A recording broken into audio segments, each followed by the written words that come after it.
Hello and welcome to Pots and Trowels. Well, we're in Australia at the moment on tour, and that's brought to you with the support of Cobra Garden and King Seeds.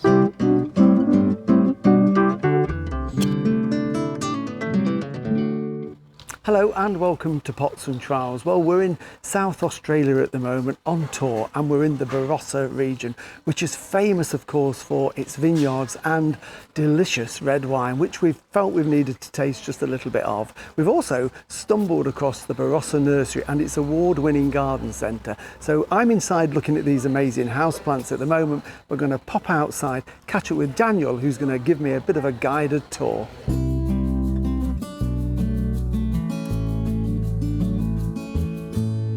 Hello Daniel, pleased to meet you. Hi, how are you? I'm good, thank you very much, and this is all looking absolutely fantastic, it really is. So we're in South Australia, Yes. About an hour north of Adelaide. It's your summer here, of course.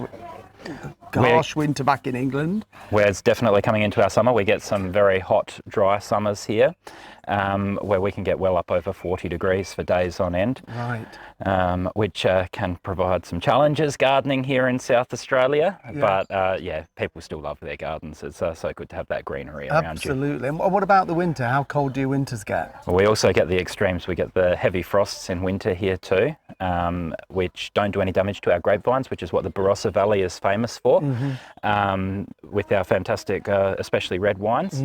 But like, you know, in the nursery situation in your gardens, we do have to be wary of what plants we're putting in for those cold, frosty mornings too. Right, okay. I mean, what's fascinating, you know, it's the first garden centre we've visited while we've been here, and a lot of the plants that we're seeing are exactly what we would grow back home in England, in the UK. You know, in early summer, you've got lovely dahlias in flower, you've got goras, you've got petunias, the calibracho, all the lovely hanging baskets, and then over there's some fantastic hydrangeas. I've seen a lot of hydrangeas in Australia. It's obviously a favourite here as well. Oh, we love our hydrangeas here. Yeah. They always make such a nice block of colour here coming into our Christmas time. So, you know, fantastic. Yeah. So is the seasonal bedding, you know, all your calibrachoas, your petunias, is that something that's really popular still here? It's coming more and more popular. I think people have really gone from your minimalistic gardens and are really looking to add a bit of colour back into their garden. It's really an extension now of their outdoor, like of their indoor space, is bringing it outdoors, and especially during COVID where everybody was locked down, they love spending a little bit more time in their garden and, like, you know, just really seeing the benefits. And I think it's really brought up a whole new generation of gardeners. Yeah, which is good, isn't it? It's good for you as well, because you not only sell at the garden centre, you're also nurseryman as well, aren't you? Yes, we are. So our business actually started all the way back in 1951 by my grandfather, so I'm the third generation, and he started the business growing veggie seedlings all out in the open ground and wrapping them up in newspaper and selling them to the customers around like that. So very humble beginnings. Yeah. And now you've got this. And I believe you're an award-winning garden centre. Yes, so we are very lucky to have won, I think, 9 years out of the last 10, the best garden centre in South Australia. Fantastic, so that's absolutely amazing. So I'm assuming because of the extreme temperatures that you're going to get sort of after Christmas, I think that's when it gets really hot, isn't it? January, February. February is our hot month. So people, if they've got all these lovely plants in the garden, they've got to have an irrigation system. I take it that's the norm here, is it? It is, definitely. You won't grow really much with watering here. We often get no rain at all during our summers here, and also get that hot weather for months on end. So we recommend all of your water preservation in mulching, using your soil wetters, and definitely setting up a good irrigation system for your garden, which you absolutely need. So can we have a little wander down? Because I know absolutely. one of the big things in Australia is natives as well, isn't it? Yes. So can we have a look at some of the natives? Brilliant. Australia's got a fantastic range of Australian native plants.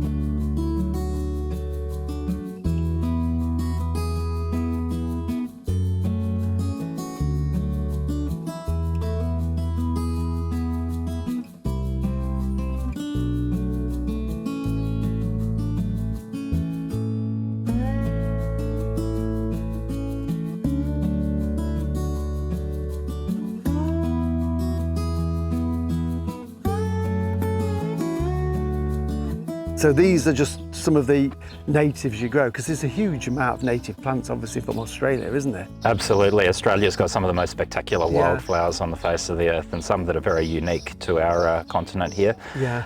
One of the most ancient land masses on the face of the earth.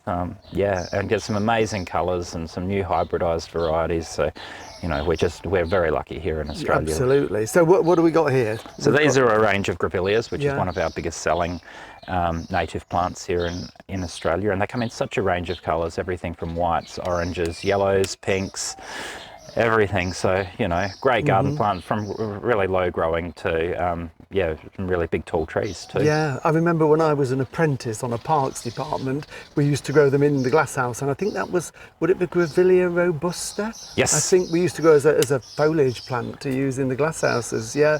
Yeah, and they are a huge tree. Right. And actually what we use on some of our grafted grevilleas is actually the rootstock of your Okay. Grevillea robusta. And are these presumably adapted to coping with the heat really well, aren't they? Most of them will adapt to Yeah. our heat really well. Again, we still recommend mulching and Yeah. irrigation, especially over the first few summers. Okay, right. So grevilleas, and it looks like there's a big range of different grevilleas here. Huge So range of grevilleas. amazing. When do these flower, Daniel? Have they finished now, or is the flower yet to come? Yeah, most of your grevilleas, they do spot flower right through the year, but their main flowering season is through late winter and especially Right. through spring. Yeah, I suppose that's how they've adapted, because in the summer it's so hot, isn't it? For them? Exactly. Okay, so what else have we got down here? So, oh, that looks a bit like robusta foliage, doesn't it? Very similar. Robusta, we've got one bigger one over here. Oh, that's it. Yeah. So that's yeah, bringing back memories. they get a beautiful big yellow flower on them. They often call them the rain tree here, Right. because when they're out in their full flower, they do lose a lot of their leaves. It's more of a monsoonal plant. Yeah. They say when they're covered in flowers, we're going to have a wet winter, Oh, which we right. certainly haven't had this season. Okay. Down here, there's something that's taken my eye. This one here. The is it? Am I pronouncing it right? Anigaxanthus? Yes, a Anigaxanthus, or a common name of kangaroo paw. If you use your imagination, the flowers actually look like a little kangaroo paw. And yeah, great plant in our garden. The main thing that kangaroo paws do need is like a well-drained soil here.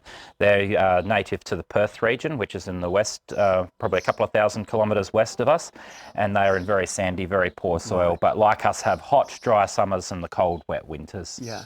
And these will be all hybrids, won't they? So the native one won't be as big as this, presumably, or would they be like that? In the Yeah, no, wild? most of these are hybridised, and most Yeah. of them are actually more of your dwarf growing varieties, but absolutely get covered in the flowers. So great plant for our garden as long as you can give them that drainage. They are good. Yeah, and I'd never thought of using them as a cut flower, but as we put a few in the bouquet for our daughter, just small, very green ones, and they look really, really good in there. We tried to include a few natives in there. And Oh, I fantastic. tell you what I can't see, we're in Australia, I can't see any eucalyptus. Yes, we've got some eucalyptus have you? in the middle. We'll have a look at those, then we'll go and have a look. Anything else that's, sort of really...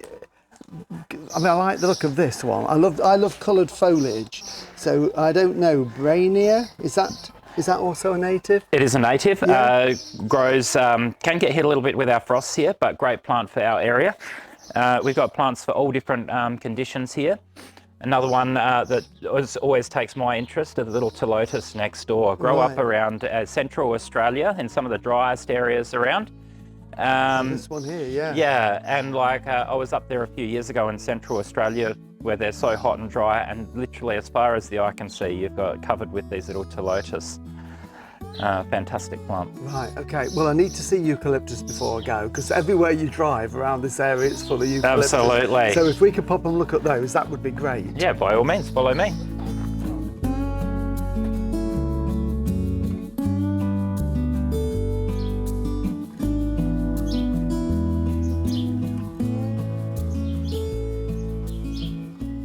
I think probably the eucalyptus that's most widely grown in the UK is Gunnii, Yes. which makes a lovely tree. But I think we're now being a bit more adventurous and trying lots of different types, because some of them are quite tough, really, aren't they? Oh, absolutely. They're certainly our biggest tree that grows around in all of your native landscapes around, and they grow right throughout Australia, from the northern tips to the southernmost coasts. And there's all different varieties. There's literally hundreds of varieties of eucalypts around. They've got a beautiful smell to them and really have adapted to our conditions here really well, with the heat and also the frost. And they've also just, even in the garden plant, the smell of eucalypt leaves is just amazing. It is, isn't Love it? it. Yeah, get the heat on them. They're really lovely if you just crush a leaf. So, I mean, the range you've got, do they all grow fairly quickly? Because I know gunny eye is quite, even in England, it grows quite quickly. Extremely quickly. So they're one of those plants we don't stock a lot going through summer, just because they're this high. One day, 2 weeks later, Oh, really? they're this high. As fast as that? They literally grow like mushrooms. Yeah, oh, that's good. No, it's nice to see so many. You've got an amazing garden centre here and a huge range of plants. It is absolutely fantastic. Oh, so thank you very much. Thank you for letting us have a look round, Daniel. It's been a real pleasure. We're going to have another wander around if that's okay. Absolutely. We appreciate you calling in today. Thank you.